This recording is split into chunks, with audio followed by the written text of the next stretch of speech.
کلام مقدس تیموتھیوس کے نام پولس رسول کا پہلا خط، اس کا دوسرا باب، کلیسیائی عبادت۔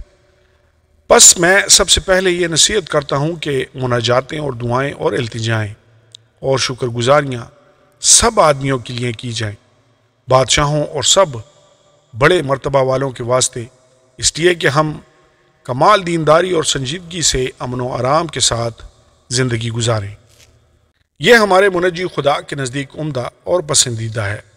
وہ چاہتا ہے کہ سب آدمی نجات پائیں اور سچائی کی پہچان تک پہنچیں، کیونکہ خدا ایک ہے اور خدا اور انسان کے بیچ میں درمیانی بھی ایک، یعنی مسیح یسوع جو انسان ہے، جس نے اپنے آپ کو سب کے فدیہ میں دیا کہ مناسب وقتوں پر اس کی گواہی دی جائے۔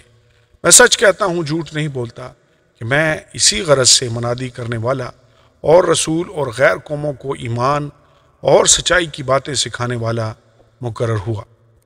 بس میں چاہتا ہوں کہ مرد ہر جگہ بغیر غصہ اور تکرار کے پاک ہاتھوں کو اٹھا کر دعا کیا کریں۔ اسی طرح عورتیں حیادار لباس سے شرم اور پرہیزگاری کے ساتھ اپنے آپ کو سنواریں، نہ کہ بال گوندنے اور سونے اور موتیوں اور قیمتی پوشاک سے، بلکہ نیک کاموں سے، جیسا خدا پرستی کا اقرار کرنے والی عورتوں کو مناسب ہے۔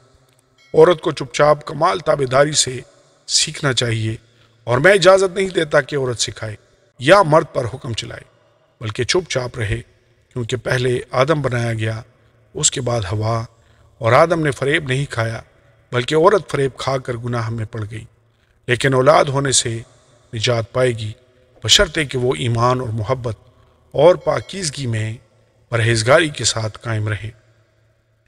آمین اور آمین۔